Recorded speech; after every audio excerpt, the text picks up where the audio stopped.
for the best grooming products for you, for you. Just so natural and handcrafted too. We wanna help in your swagger, swagger, style, class, and luxury. Luxury. Make our products that are made for you with high quality, yeah. So get in style with Black to Black, yeah. Company, give you swagger, style, class, and luxury, in luxury, yeah. Black, gentlemen, black, yeah. Company, give you swagger, style, class, and luxury, in luxury, yeah. Located at www.blackjet.com.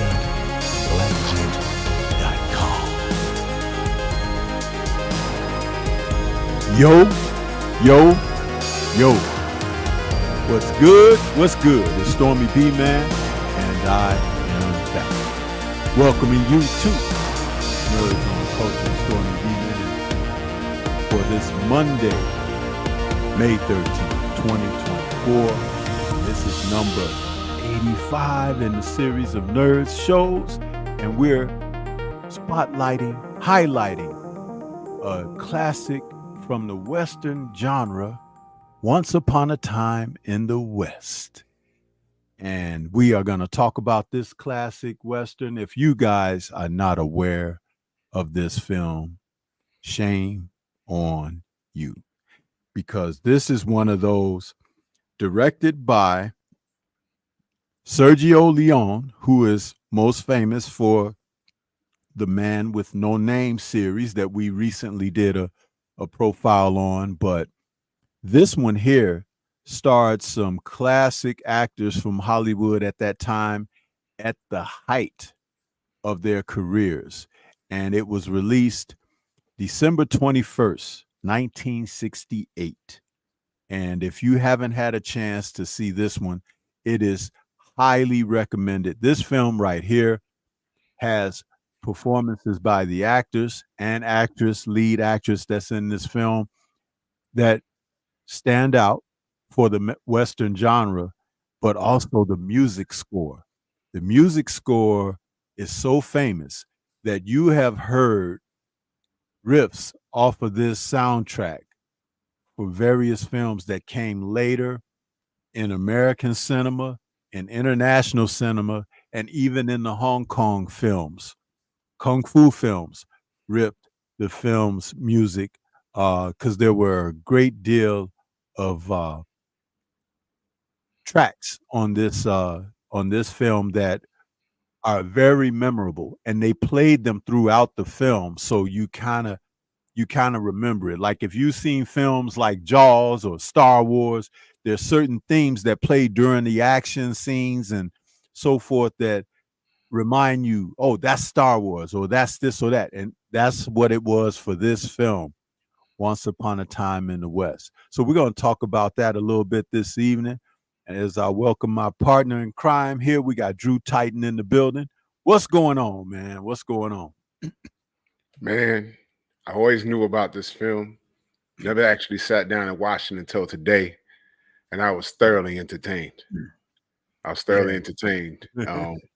This is a classic, and I'm going to buy a harmonica after watching this. This was dope, man. This was dope, man. I loved it. And to kind of take people through it, there's a lot of non-dialogue acting in this film. A lot of reactionary stuff that drives the story forward. You get a lot of pans of the capturing the eyes of the actors and actress in here, and their reactions, facial expressions and stuff without the dialogue. And sometimes that's hard to do when you have someone that is not versed in that.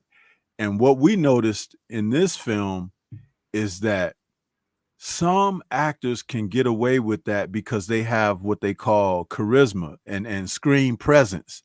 Yeah. And here you had Henry Fonda, who is definitely a man of Hollywood height and fame at that time.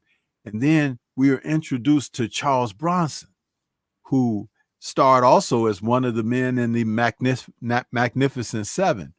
But here he plays a stoic, silent guy who plays that harmonica. And that harmonica that he plays has an integral part of the story that you find out. And it's like, wow, when it comes together. You and I were just talking behind the scenes, and you were saying, man, the way this film comes together at the end, it's like, whoa. You know what that kind of reminds me of? When he starts playing that harmonica.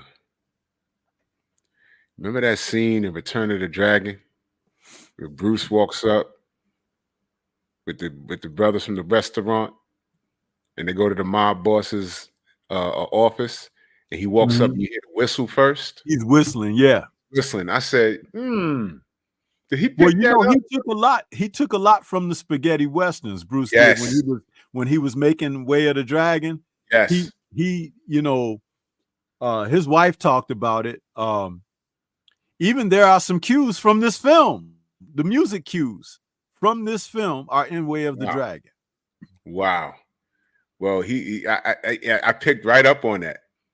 I said, man, Return of the Dragon. He came in whistling, man. But I mean, listen, man, that was wow. If you haven't seen this film, I recommend it, man. And for those of you younger cats, listen. When you play a video game like Red Dead Revolver, everything in that game they got from these spaghetti westerns. Yeah. Everything from the music, from the storyline. You see the elements in movies like this, man. I really enjoyed this film. This is a film that I couldn't appreciate back when I was in my teens. This is something I appreciate later. You know, but this was fun, man. This was a fun, and like you said, those silent points with the stare downs, and it's like you putting it together. It's suspenseful. You're like, oh, whoa, what's about to happen? I mean, yeah, had like it all. That, man. the opening scene that goes on for about 10 or 12 minutes. Yeah, there's really no dialogue. I think there's like one thing spoken when they put that. It was like in slow motion. Yeah, and I was crazy. I was bugging because I was like, "Is that a brother?" Yeah, Woody Strode. It was a brother. I was like, "Look at that." Yeah, he didn't last too long, but and he was famous back in that era of playing in films. You know, he had a look that went along with those stories that he starred in. He definitely had a certain kind of look, Woody Strode, and he could, not only was he a good actor, but he was a physical presence too. He was a well-built gentleman that, you know, he sported a bald head before bald heads became fashionable, because back then the bald head person you knew was Yul Brynner, you know, and it's here he comes as a black man playing in these films. And though he's playing one of the lead character, Frank's cronies, those guys in the opening scene, they met their fate kind of quickly, but at the same time, it established what we were gonna be seeing, you know, how the film starts off. But what I was saying about that opening scene was it went on for about 10, 15 minutes almost, that there was really no dialogue. They were just waiting for a train to come in the station. One of them was having a hard time with a fly flying around him. That was disgusting. Yeah. Then Woody was sitting there, and he was sitting under a water drip. Water drip was hitting him in the head. And he put his hat on, and he was catching the water on his hat. He could drink it. And then it accumulated so much, he was drinking the water off of his hat. And just, you know, can you imagine living back in those times, like the Old West, where like waiting for a train to come and you don't have a clock, you don't have, you know, you just got to wait for it to arrive. And it's like, you got so much time to kill and everything. That platform was a splinter fest. Yeah. That my gosh, man, I don't know how we survived in those days. I mean, you had you know what? The immune system must have been extremely strong because he was drinking water out that hat. I'm like, that's not sanitary Yeah. at all. I'm like, God, dog, man, that was You know what crazy. else wasn't sanitary? When Mhm. the guy who was waiting for the woman to come to town, where he and his family, they were setting up the table outside for they were Oh gonna have man, a feast and everything. that was That was tough. outside, and it was wind blowing and dust blowing, and they I was had like, their food out on that the corn on the table and stuff. cob? You know what I'm saying? All the insects could get on it.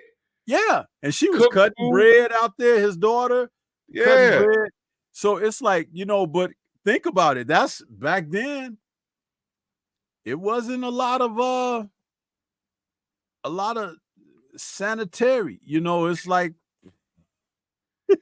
That was it was disgusting actually. I was looking, whenever I watch like movies like that, I always like envision myself like, what if I was around back then? How did they do certain things? Like use a toilet, and the son was about to go to the train train station. station, Yeah. and that opening scene was brutal. I said, man, this is how we starting this film? That's why, when I picked it and I told you, and I did put the feeler out there for 78. Hopefully he'll be able to join us this evening. If not, it's okay. But I was saying that you got to see this film so we can talk about it because, just think about right now, like a lot of what gets released to the theaters, and we got all these apps and stuff now, so they put a lot of content out like that, and some of it is good quality, and then a lot of it is a bunch of junk, you know. But when you go back and you start looking in this, and I told you, I'm a film buff. I have so much. Yeah, I love my kung fu films, but I have so much in my library, man, that I can talk films like this for about 2 years before I run out of movies to talk about. And this was one that when it crossed my mind, after we had did The Man with No Name, I was like, and we should come back and talk about this one because this is a great film. And it's long.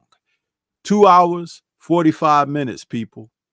If you guys thought you were enjoying yourselves watching Endgame and Infinity War, this is kind of along the lines of that as far as the length of the movie. But once you get into the story, you can't wait to see what's happening next. And Drew, I'll let you go ahead and tell us about Henry Fonda playing Frank. What did I text you? As soon as I said Frank is a douche, man. That dude Yes, is a sir. douchebag. And he had the coldest stare with those blue eyes, man. Right? That dusty face and that blue eyes, man. I said, man, that with the opening scene, man, I don't want to ruin it, and because I really would Right. like the audience to go watch it. But that opening scene, I'm like, huh? All of that? I said, what's going on in this film? And you find out what's going on later, but it's like, my gosh. But he played that role, man. He played that role. I bought it, man. That was some acting because it's not often you see a villain that you can get mad at. I got mad at that villain. I said, "Oh my gosh, how could you do that?" It was just like ridiculous, man. And it's in the name of a cause, Mhm. but it's like, "Oh my gosh, man, all of that." And it's a typical corruption and double crossing and unlikely alliances towards the end of the film. Unlikely. It's like, oh Right? man, crazy, man. It was just crazy, but I enjoyed it. It took me for a ride. So it's safe to say that this film. You want to look for films that take you on emotional roller coasters like that because you appreciate it more. And this film, like I said, it had everything. I wouldn't be able to appreciate it in my teens because I didn't have an attention span like that. This was something I sat back. I came home from the gym. I had some food, and I'm watching. I'm like, what the fuck? I'm like, dang. And you want to be on these emotional roller coasters. And this is a great film, man. Very underrated. Mike 202 says, what year did the movie come out? 68, right? 68, yeah. And December. salute everybody in the chat. Salute everybody in the chat. It came out 68. 68. Yeah, and check this out. This film, the head stars were Claudia Cardinale, and she's the female lead in the movie. Then, of course, Henry Fonda, Jason Robards. These are three actors and actresses that were noted at the time. But Charles Bronson, who basically is the central character in this film, he's the fourth lead actor. So if you think about it, he stole the show with his performance in here. And did you get this about him? Because I got a chance to watch a little bit more of it before we did the show tonight. And particularly I focused on that last quarter of the film. Did you notice how Charles had several types of looks? And he had this one glaze where when the camera is on him, you can't tell if he's smiling or smirking. Did you catch on to that? He was creepy looking. Right. He was creepy looking. And it's he like had those eyes that were like squinty. Yeah. So you couldn't read his it's like, is that a smile there, or is that a smirk, or is that a look, a pensive? And I'm gonna tell you something else about Charles Bronson. He was always the kind of guy where I read the name, but I really wasn't clear on his ethnicity. Yeah, I wasn't clear on it. He is Latin descent. He's Latin. He's Latin descent. Okay. Yeah. But he took a stage name. I see 78 out there. He says he's not feeling well tonight. Yeah, he was sick earlier. Yeah. Get well soon, brother. Appreciate you. And thank you for the email, brother. Thank you for the email. Yeah, yes, sir. Thank you for the email. And, thank you for the super chat as well. Man. But yeah, he took a stage name and by design, because he knew he had an exotic look. And the producers of the films that he starred in, they knew he had an exotic look.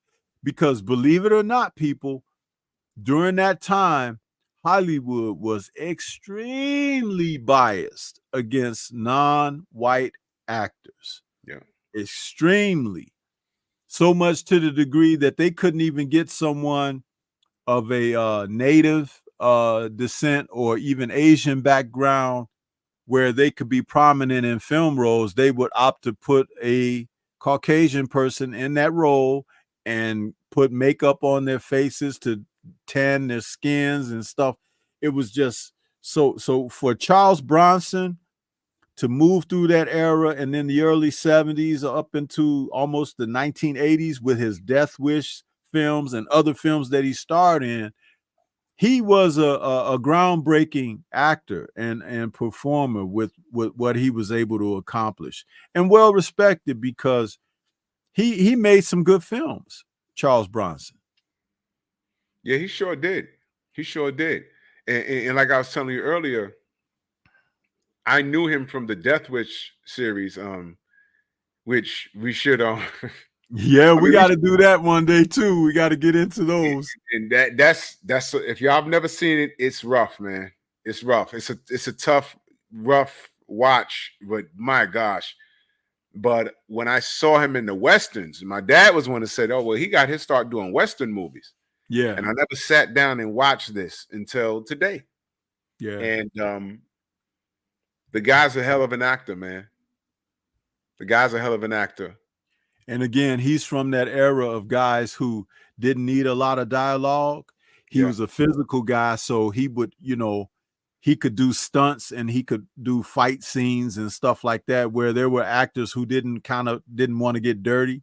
Charles Bronson didn't mind doing those things, especially if he could sell the characters that he was playing, more earnestly. So he was able to do that.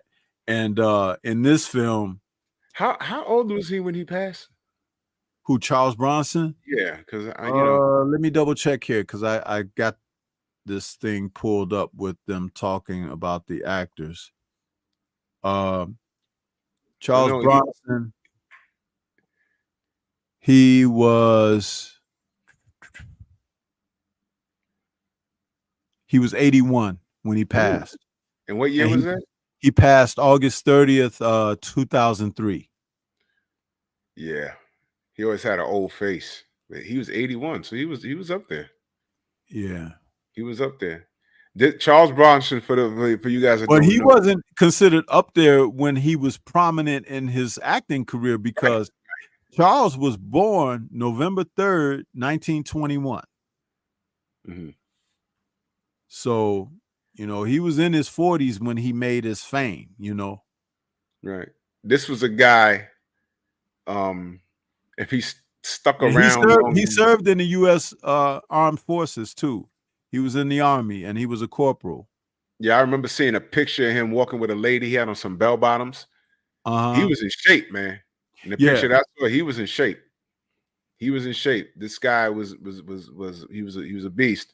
I would have loved to have seen him do some work with Chuck Norris in the 80s. That would have been awesome.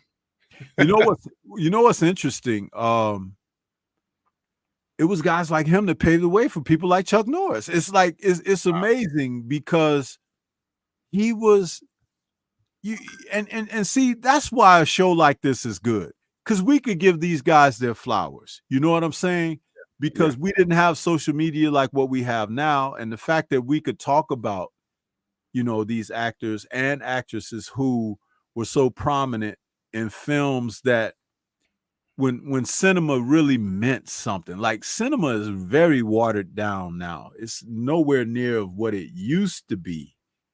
But, you know, going to a movie, and we've talked about this many times on this show because this is what we profile a lot as films and music and stuff like that. But going to a movie was an experience of, like, you know how people want to get together and go to a concert or something like that.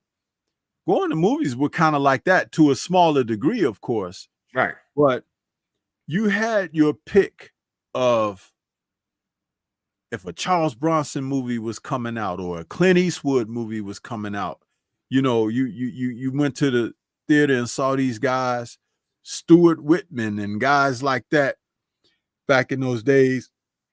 And then during the 70s, when the blaxploitation films kicked off, you had people like Richard Roundtree and Ron O'Neal and, you know, Godfrey Cambridge and all of those actors. You know, it changed where people just gravitated toward the cinemas, you know? Right. Man. That's I never thought about that. He paved the way for Chuck Norris. Wow. Yeah. Man, that can you imagine what that would have been? A movie with him and Chuck Norris, like maybe like 83, 84? That would have been insane. Dude, it would have been something. And I don't even think Chuck is still alive. Someone should ask him about that if they can. I would love to ask him that. We didn't consider doing a movie work with Charles Bronson, you know, and I'm sure Chuck would have been like, "Oh yes," you know. Charles Bronson had the heat, man. And I'm gonna tell you something. Some people might not believe this because he had a particular chiseled look in his face or whatever. But Charles had the ladies too. You know, he was that kind of dude.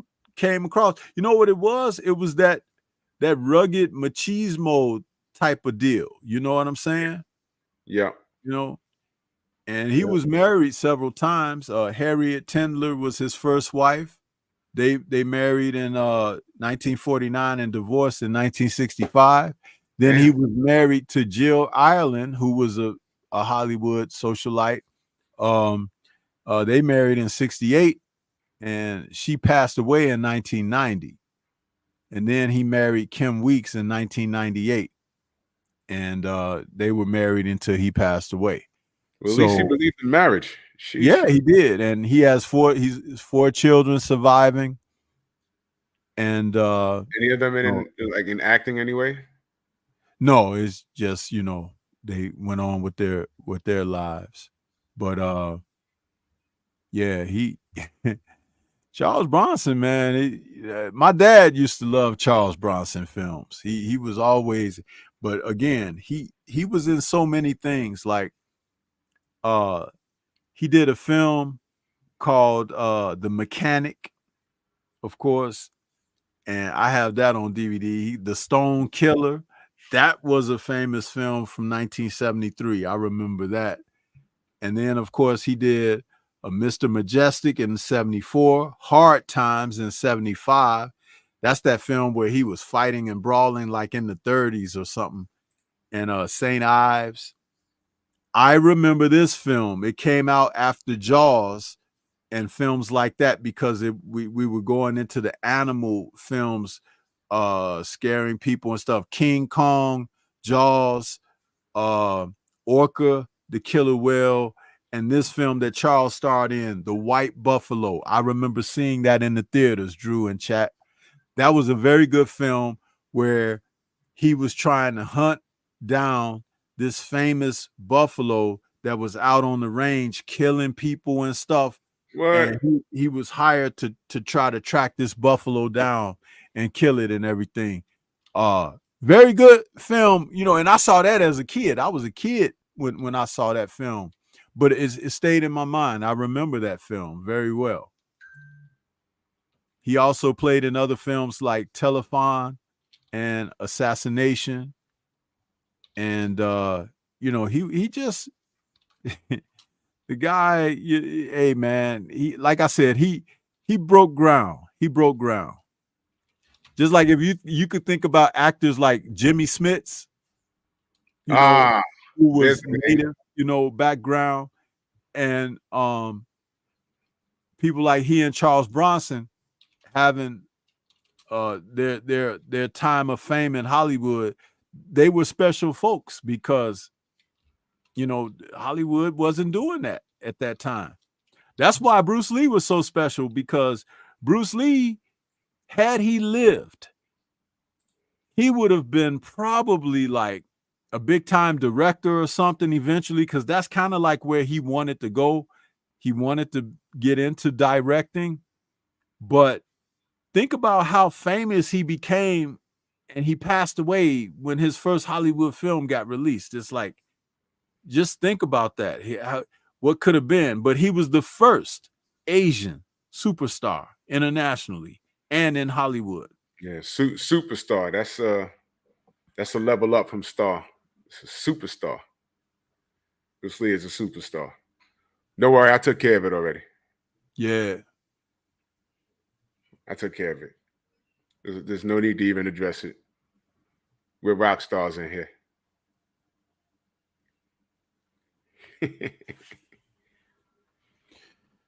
Yeah. So now Henry Fonda, listen, this guy, father of Jane Fonda, of course, and Peter Fonda.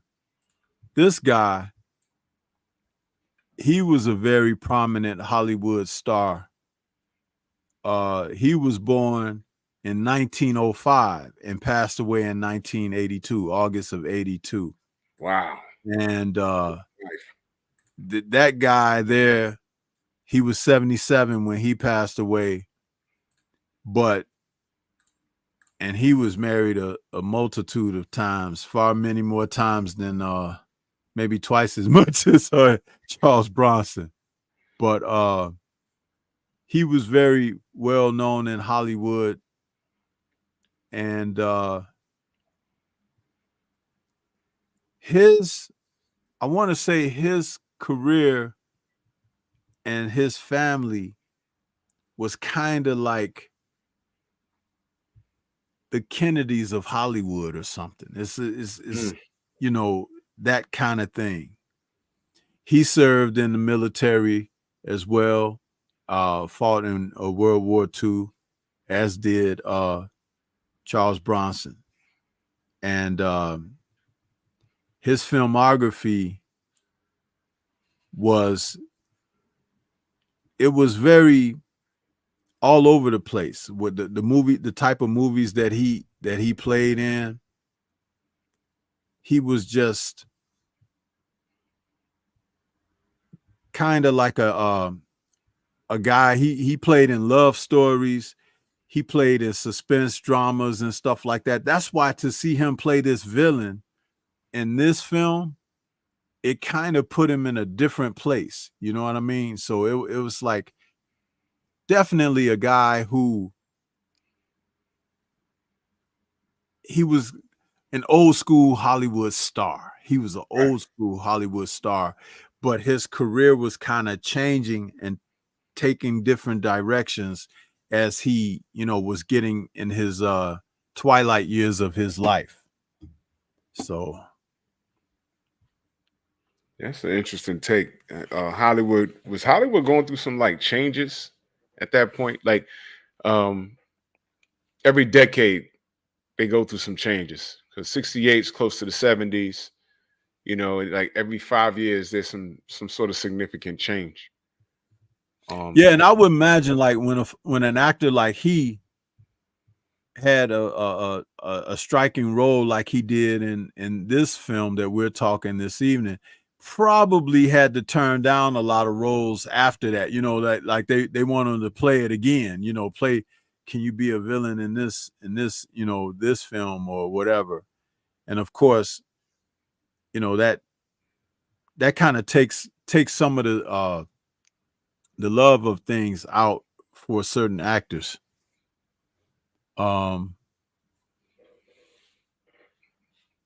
I think like guys that were the co-stars like Jason Robards, he was a good actor, that also a character actor.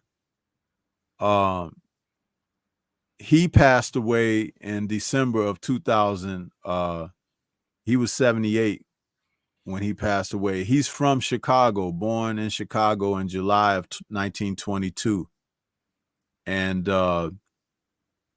I liked him in this role is that he played in this film. I was trying to figure him out throughout the movie because, he always kept his hand on his gun. He always looked like he was ready to start something or finish something. But you know what it was? He was one of those guys that, even in real life, guys like him is like, he was a survivor. You know what I mean? He was a survivor. So whatever whichever way the current is going, he could flow with it. But if you rub him the wrong way, you're gonna have a gunfight with him or whatever. But it was like, that whole thing. And when his character finally, later in the film, we find out some things happen. You didn't even know, you know what I'm saying? Because he was so cool in how he, kept himself going and everything. Because when Harmonica, Charles Bronson's character, was telling the lady, I gotta go, and Jason Robards was like, yeah, I gotta go too. It was like he was like, all the action is getting ready to leave, so I'm gonna leave too. Let's talk about let's talk about the plot, because it didn't waste any time. Like, because in the intro of the film, you're like, what's going on? What are these three dudes in waiting on? And then you find out. Yeah. And then you go to the house, or the scene with the house, and you're like, what's going on here? And then we're introduced to Frank, and then that's when I text you. I said, Frank is a douche.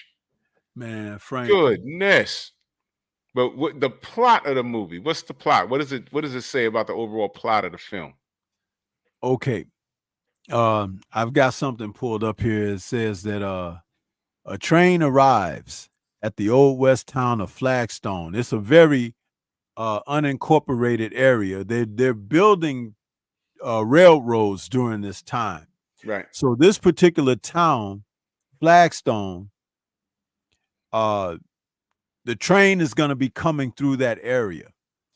And there was a guy who was called Brett McBain.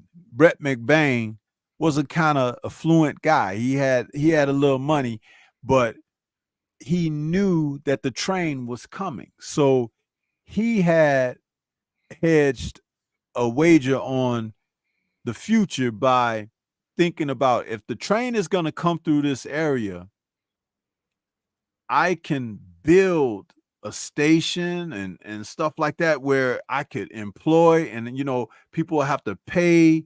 I could have stores and stuff. He was a entrepreneur. He was thinking like that, and he already had a family of children. He had a daughter and two sons, and he had met another woman that he secretly married, but he hadn't told his children yet. And he had her coming to visit because he had sold her on that idea and promise of what he was going to be doing, with the future. So when she sets out to come to the town, she finds out that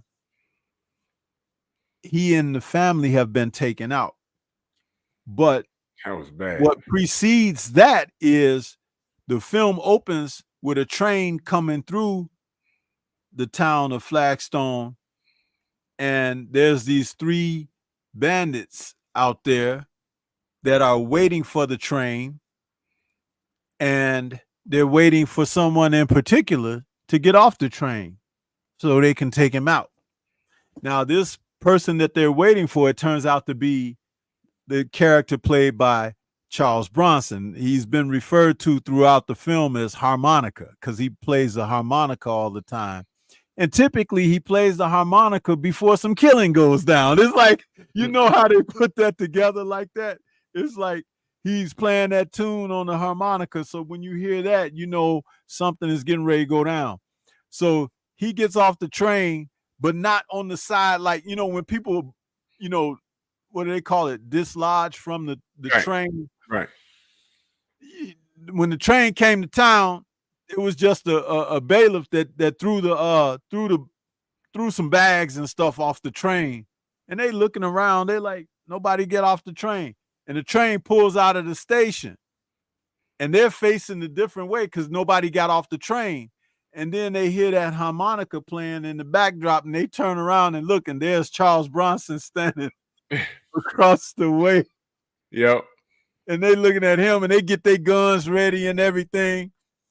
And he said, you guys got a horse for me? And they were like, they looked around, they was like, we're what did he say? We're 3. He's like, it was 3 guys. So he's like, we're 1 horse short. And he's like, nah. He said, no. You're too many. too many. Yup. And he lit their ass up. I said, oh man, this is what we doing? That's how the film starts, y'all. That's how the movie starts. I said, oh man, this is what we doing here? I like this. I said, nah, you were a horse short. He said, nah, you brought too many. Boom, boom, boom, boom.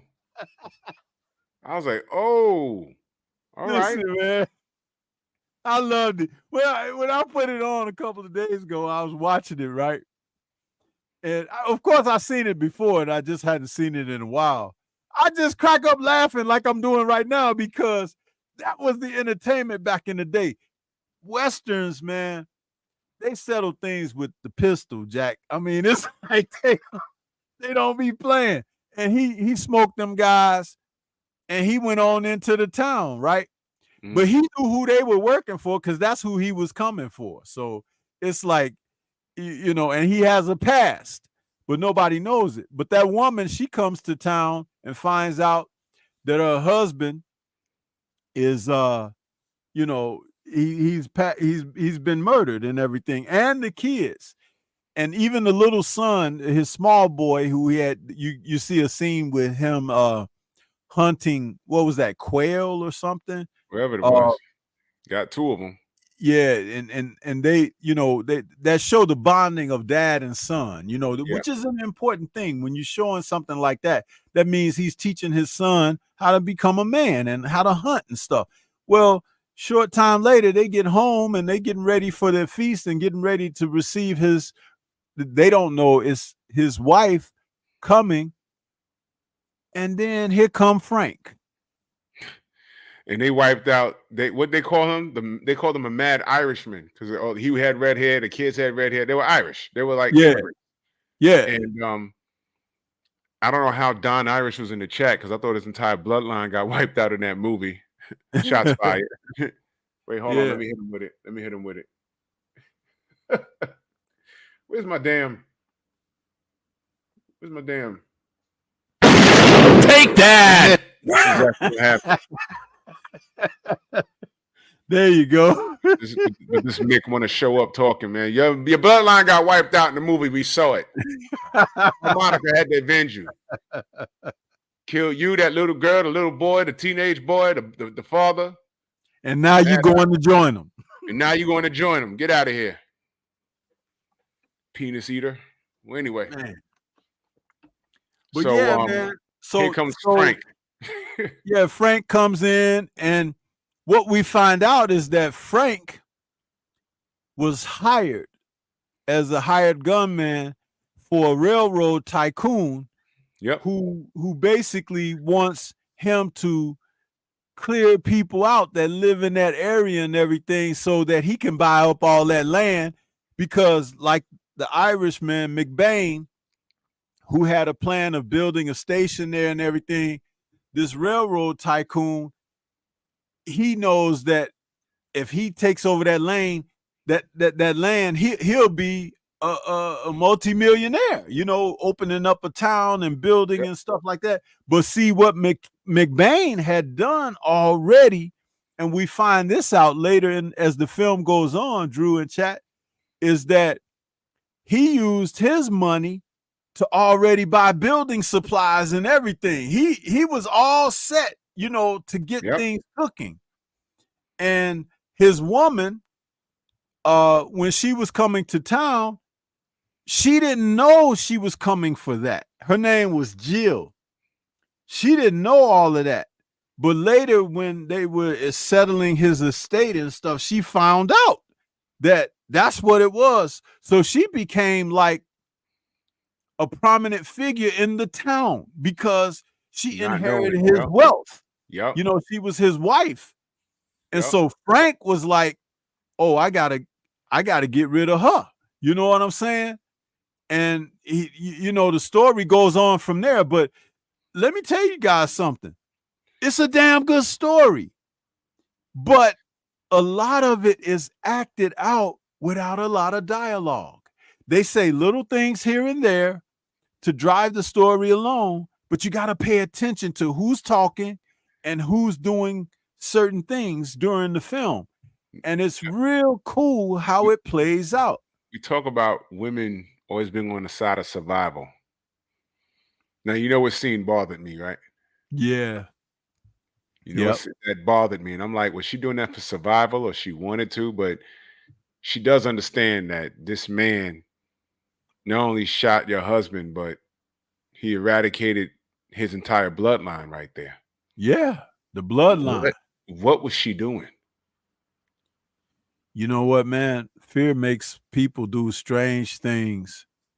And he told her while he was like, yeah, it's a shame I'm gonna have to kill you anyway. It was like, I ain't get it, man. I ain't get it.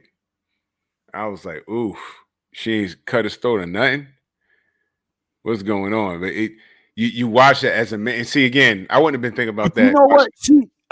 To her defense, though, Drew, we didn't see where she came from, but it's obvious that she came from a different place than these folks. You know what I'm saying? She came from New Orleans.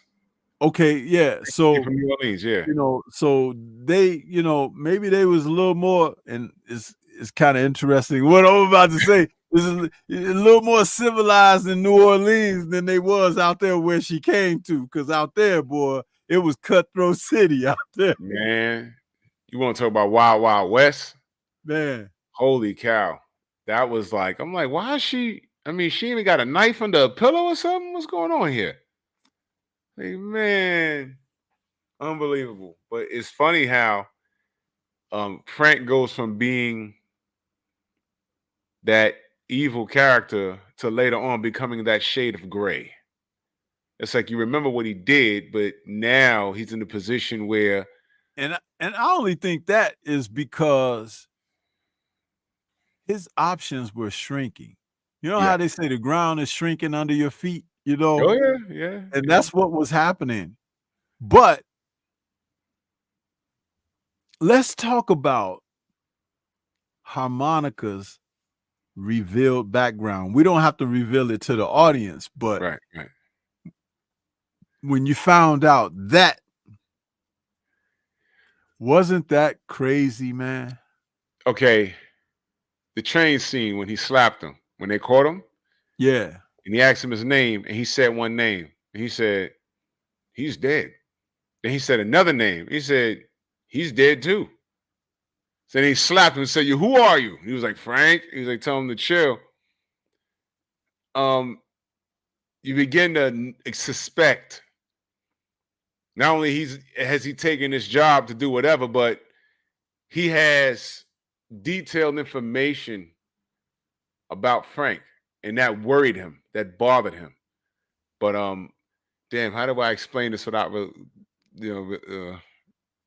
revealing to the chat too Well, much? let's just say that the harmonica is integral in knowing Frank's background, because you know the fact that someone can hold on, this movie was remade in a kung fu film. Mhm. Along Comes a Tiger. I did it on my Kung Fu Film Focus, starring Don Wong Tao. Not as good as this, of course, but the story, the background, and in Along Comes a Tiger, Don Wong's character doesn't do a lot of talking at all. He's like a mute, but he can talk, but he's giving the impression that he's mute until later in the movie when he has to talk and reveal who he is and everything. But man, it's just good storytelling. This movie, man, was written by Sergio Leone and Sergio Donati. And Sergio had retired from Western films after the Man with No Name series, but they came back to him and asked him to come back and make this film. And he really didn't want to do it. Excuse me. So they had a couple of other writers who contributed to this, Dario Argento and Bernardo Bertolucci. And they convinced him, and they say, what if we get Henry Fonda to play in this role? What do you think? And he was like, oh, it's kind of hard to turn down Henry Fonda, right? So that was the beginning of getting ready to get this film made. But Henry Fonda was a big deal back then. he was. The legendary father of his daughter Jane Fonda. Mm-hmm. Yeah. So Henry was a big deal back then. And that, man. So when they picked up, pretty much, you're saying that Henry Fonda was the reason why this was he went through with this. He went through with directing this film. Yeah. You can't turn that down. You gotta hop on it. And to me, it's a classic. Now, after seeing what I saw, and if you got a short attention span, don't worry, there ain't even that much dialogue. It's easy to follow. It's very easy to follow. But those the one-liners in this day. Yo, wait a minute. The train scene where Harmonica was cuffed. He was cuffed up. Yeah. And what's his name came and pretty much saved him. The scene where he put the boot down and the guy was walking up. Yeah. And he didn't know the damn gun was in the boot. Boom! I said, "Oh my gosh, man, man, that was disrespectful, man. That was disrespectful." Yeah, I know, Reef. This was 2 hours of great entertainment. I was thoroughly entertained, man.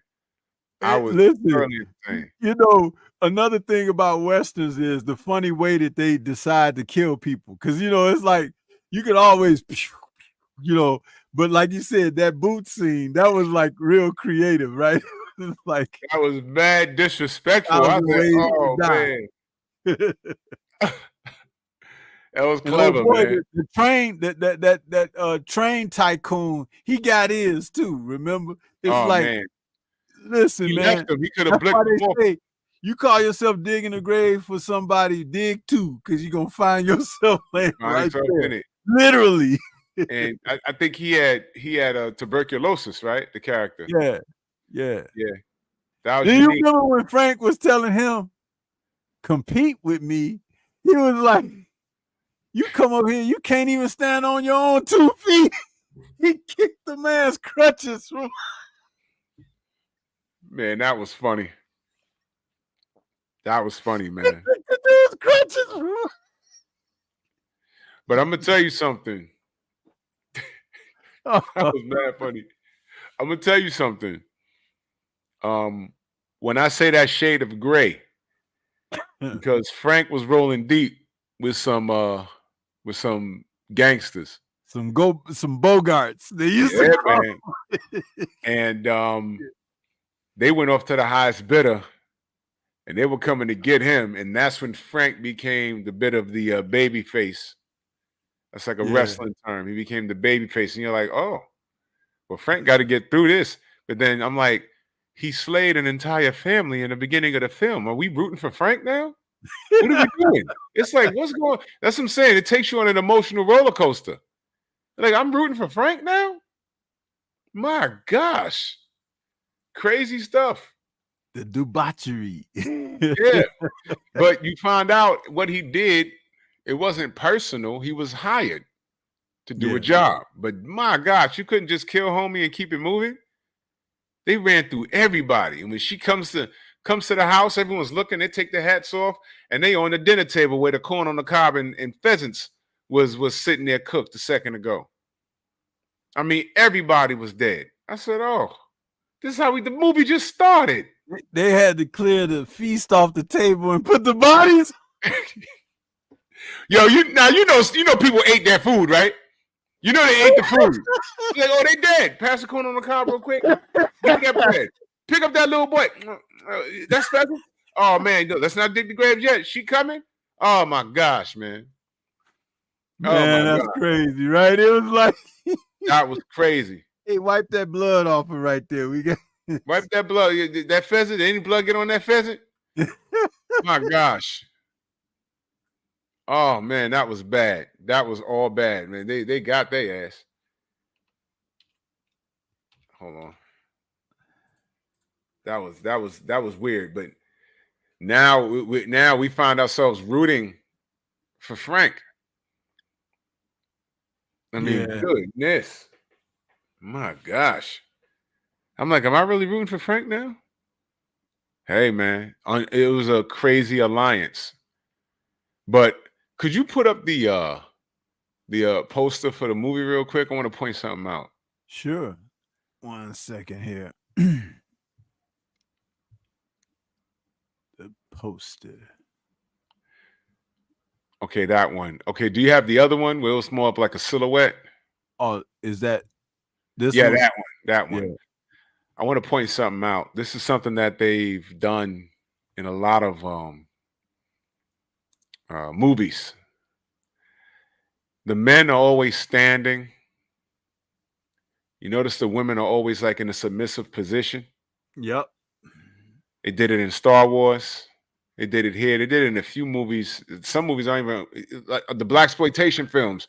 The ladies was always partially dressed and laying on the floor or in a very submissive position. It was very noticeable, I'll say. And this is you look at Charles Bronson's character on the left, that's harmonica. And you look at You look at Frank on the right, and you notice what's his name in the middle? I forget his name already. Jason Robards. Yeah, he was like an in-betweener. Right. Had a bounty on his head for something he did, but he wasn't a bad guy. So he's like an in-betweener. And notice he's like crouching. Mm-hmm. You understand? So the positioning, what I learned from someone that actually does advertising, the positioning is done purposely. Mm. You know what I mean? That's just something I just want to point out. Yeah, okay, Cozy. This is a movie from 1968. They have it on Amazon Prime. 2 hours and 45 minutes. It's worth the watch. This is a very good film. Very, very good film. Yeah, that's just something I know. So I want to point that out to the audience. This is that's the dude. That's the dude in the middle with the boot trick. Yeah, right. Oh, that's funny, man. That was funny, man. But this is a fun film, man. How many westerns did Charles Bronson do? Now that is a good question. As I look up, I want to see his body of work before Death Wish. Yeah, I know he did some television. I know that he did some television. Yeah, he did a little bit of television, but honestly speaking, I didn't know he was that good, man. This character, I like characters like this, man. Very quiet, limited dialogue. He's not a screamer, doesn't get excited, and he's a complete badass. Well, his film career started in 1951, believe it or not. Whoa. But he played a lot of small roles that, and a few that went uncredited. And then he played in a film called Apache in 1953. Then he played in a film called Riding Shotgun, also from the same year. He was in Veracruz. Now that film right there is a Western that I actually have on DVD with starring Gary Cooper and Burt Lancaster. Gary Cooper. Yeah. Burt Lancaster. Burt Lancaster from oh crap. Wait. Burt Lancaster. Burt Lancaster. Oh. The Ten Commandments. 10 Commandments. There you go. Yeah.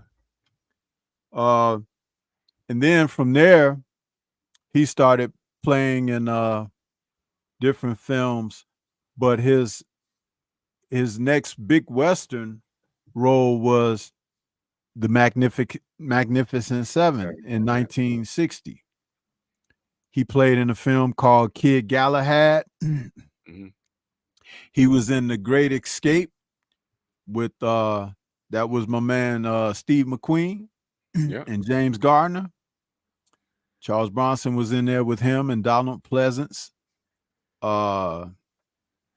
was in The Dirty Dozen. Dirty Dozen. And that was in 1967. And of course, that had him and Ernest Borgnine, Jim Brown, John Cassavetes, George Kennelly, all of those guys, The Dirty Dozen. I bet the audience didn't know that term riding shotgun was that old. I know, right? Didn't know that. We're talking about the 50s, ladies and gentlemen. Absolutely. Then he was also in another film called Villa Rides, and that's a 1968 film with Robert Mitchum. So he did his share of Westerns, you know what I mean? Yeah. And then starting in 1970, he started playing in some different types of films like Violent City. And it was downhill from there, man. Yeah. As far as violence is concerned, it just got crazy. Holy cow. And Jill Ireland, who he ended up marrying, and Telly Savalas was in there with him. The Valachi Papers, I remember that film. That's a mafia film. Mm-hmm. The Mechanic from 1972. That's where, if you saw the one starring Jason Statham, Yeah. Jason Statham, it's hard for me to say his last name for whatever You tongue can't tied. say that 3 times without dying. Yeah, he's that's a remake of Charles Bronson's film, The Mechanic. Oh, I didn't know that. Yeah. Yep. See, you got to be a little long in tooth like Stormy, man, to really go back there and pull up some of this stuff. You know, people call me a historian, but I guess I'm more of a historian than in other places as well, because I've been around to see some of this stuff, you know. But yeah, Wow. Yeah, I did not know that. he did a film called The Stone Killer. Uh-huh. That was one of those neo-noir films, and you know, along the lines of what would come later, Death Wish and stuff like that. So, you know, man, Charles Bronson, as I said earlier, he was really out here, bro. He did a lot of stuff, and he was in a lot of shoot 'em ups. You know, his last Death Wish film was Death Wish 5: The Face of Death, and that was in 1994. Yeah, I remember that. His I saw that in the movie. television stuff. He appeared on television starting in 1955 all the way up to 1999. He's appeared in television shows. Some of the television shows that we may be remembering him in, he was in Alfred Hitchcock Presents, Gunsmoke, The Fugitive from 1967, Raid on Entebbe, a TV film, Act of Violence, The Sea Wolf, which was a television film, and a couple of other films, television films, that Family of Cops and Family of Cops 2 and 3. So he, you know, man, Charles Bronson, man, he had a fulfilled career as a performer. He really did. That's great for him, man. It really is. It's great for yeah, I can't wait to do a focus on him, because he deserves it, man. This was a tough guy, man. You know what else? Let's write this down. Scenes that were hard to watch. Scenes that were hard to watch. You know what comes to mind right away? The Crying Game, man. That movie right there, dude. I always, when something like that, it's like, Stormy, when that scene happened, you know, I didn't finish the film, right? I can't tell you what happened after that, because when they put the camera down and we saw what was going on, I got up and I just walked out. I was like, all right, well, I'm good here. I'm all right. And I told you about that film that I saw at the theater as a kid, The Incredible Melting Man. Oh, yeah. That scene where he was standing outside that lady's home. It was his woman or something, you know. She saw him, you know, in the hospital, but he had started deteriorating real bad, and he was trying to get in touch with her. He was standing outside her home, back in the trees and the bushes and stuff, and the camera was on him, and his ear fell off. I was like, oh.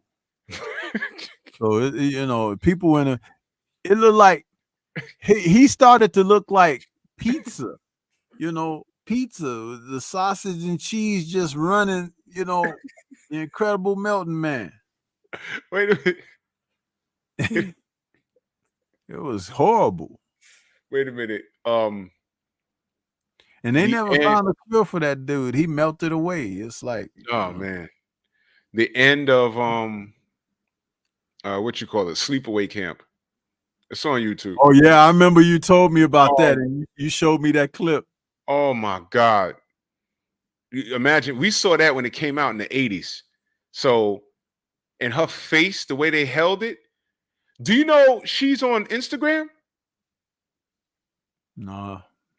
She looks great, but they hire her to go to do appearances at like B-movie like functions, and she does the face, and she's fine looking at her on Instagram until she does the face. It just takes me like, oh man, no, She looks the same. She's just a lot older now. Scenes that were hard to watch. Do you remember? Did you see the James Bond film, Skyfall? I probably did.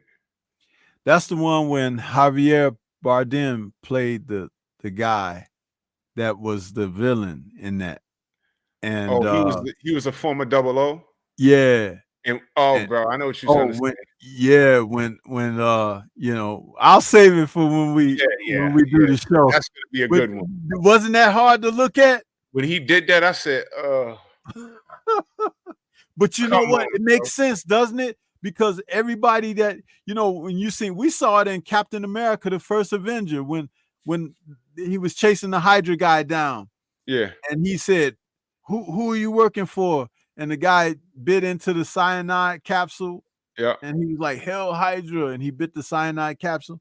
Well, Javier Bardem's character in that film, he was like, what if your cyanide capsule don't kill you? Dude, can you imagine being one of those people? It's like you be goofed up. You were supposed to die. And you didn't. It's like, and now you left to deal with life like that. Oh my God. Look, Young Deezy said The Fly. Oh man. When that original one, that's creepy. But the remake, when Jeff she was Goldblum. Pushing his face with Jeff Goldblum, when she was pushing his face and his jaw came off, we was in the theater like, it was crazy. He was like, it was crazy, man. Popcorn flew in the air. It was nuts. That was crazy. Oh, man.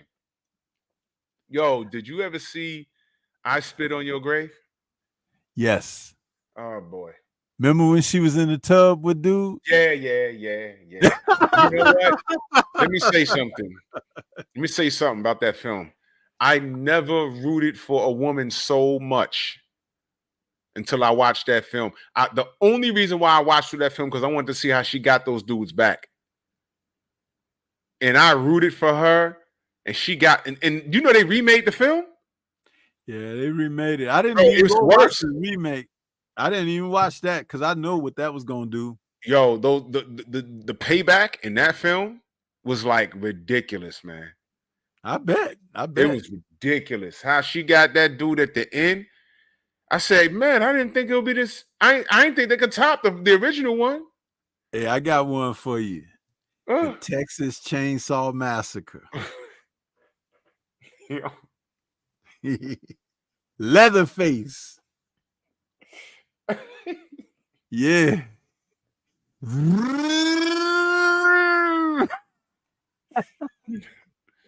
Wait a minute. Phantasm. Woo. Yo, you know what? Let's stop right there. That show is gonna be crazy. When we do we gotta get screenshots because you know how YouTube is. Let's get the screenshots of all of these films. And we just throw them up, man. Oh man. Phantasm was bad. I mean, that was hard to watch. How about Black Dynamite when they was filming that war scene, and then Lincoln Osiris had Ben Stiller's hands, and his hands was gone. He was like, "Hey, I just want you to know something, man." What, man? He was like, and he was like, "This nigga ain't got no hands, man." Oh man. Dude. Oh man. Yeah, look at Shogun says Hostel Part 2, Last House on the Left. Man, all of those slasher films. Holy cow, man. Listen, I'm not here to promote blackface, but Robert Downey Jr. was the best blackface I ever seen, man. In that movie. That character needs an entire 2-hour film on its own. You remember I showed you where they had them behind the scenes clips where he did it? Oh, man. And they didn't put that on the DVD. I was pissed off. I was like, why didn't you show this dude? He had those guys in the hotel room in the shower on their knees. He was sprinkling Cheetos on them with potato chips or something. Get in that damn shower. He was like, yo, it was crazy. Listen, I was not mad at that character at all. when we saw that in the movies, that was the closest I could ever be to being high. That's how hard I was laughing, because it was genuinely funny. Holy man, he was sitting in that chair doing that interview. He's like, yeah, mama been gone. He's like, used to go to her house, play pinochle. And then the director in the movie came walking over there. Hey, what's going on, man? He snuck up and he was like, man, get off me. He was like, what's your problem? Yo. He was like, I'm sitting up here trying to talk about my mom, and you come over here. He's like, now you got to say sorry. He's like, sit your silly ass in that chair. Remember, he made him sit in that chair. Now say you sorry. Let's say you sorry. Man, he played that role, man. I'm not mad at that. They did two of them guys, him and Tom Cruise, who was playing Les Grossman in that movie. Yeah. Those two characters, bro. When he got to dancing at the end of the movie, I was like, oh, man. Those guys played those roles, man. Do you know when I first saw the movie, because I saw it in the theater, right? And it got released after Iron Man, the first Iron Man film. Yeah. I'm watching this. I was like, man, I couldn't stop laughing. But then when I saw Tom Cruise, at first, I didn't know it was Tom Cruise until I started looking at him, because it's like he had all the prosthetics on and stuff. Yeah. They gave him some big old hairy arms. Like, you remember when Robin Williams played Popeye? Yeah. They weren't quite shaped like Popeye's arms, but they were thick, and he had these thick, fat fingers with jewelry on. I was like, is that Tom? I was like, wait a minute. And then I realized, oh shit, that's Tom Cruise. He had that shirt unbuttoned, all that hair on his chest. Man, I was like, they are killing me with this movie, man. That movie was perfect, man. That movie was perfect. Tommy Davidson sitting up there in the chair in the barbershop talking shit about that Black Dynamite. I'm running things. Oh, remember they had that chase scene when he turned around and saw it was Black Dynamite standing behind him. He broke out and started running. They was running down the street, then they was running on the rooftop. They was like, how did he get up on the rooftop? I was like, they didn't even show him going up no stairs. They just on the rooftop. I'm like, man, that movie was cracking me up, man. Black Dynamite. Oh, man. Too much. I didn't know that Michael Jai White could be so funny, man. I never knew, but we got to do a show on that movie, too.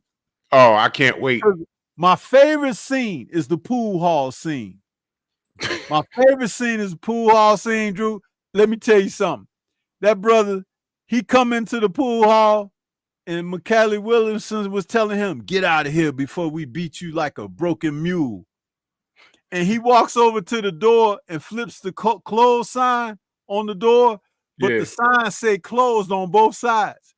When he walked, so it said closed, but when he flipped it, it said closed again. And then he turned around, and the first dude he hit, right? He knocks him through the glass window outside the pool hall. And then when they show back inside the pool hall, the next guy he hit is the same dude that he threw out the window.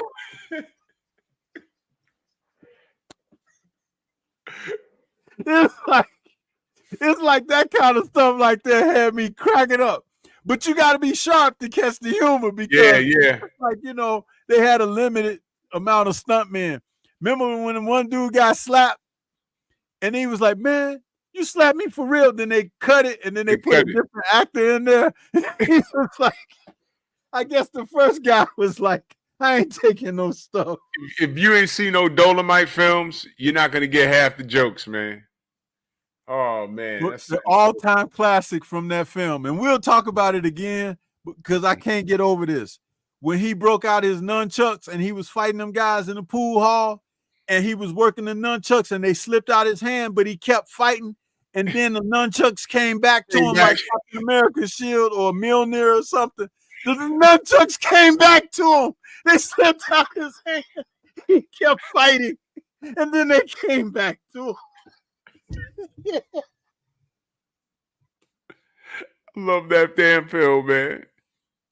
That That film is movie hilarious. is crazy as hell, man. Love Black Dynamite, man. I love that film. Oh man, love it. Well, yeah, let's get some final words, man, because I know you got to do the pep talk. Yeah, I recommend Once Upon a Time in the West. If you've never seen a full Western movie, this is a great start. This has everything you need: storyline, limited dialogue for people that's not into too much of dialogue, and a lot of suspense.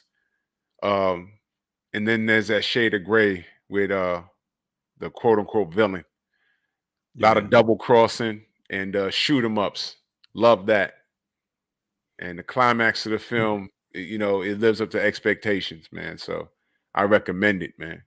I recommend it. So Yes, hell sir. yeah. Yeah, well, once again, a great show, man. Thanks for joining me on this, and thanks for checking the film out so you could be, you know, and I'm sure it was worth it, right? It was definitely worth it. Yeah. It was definitely So, worth it.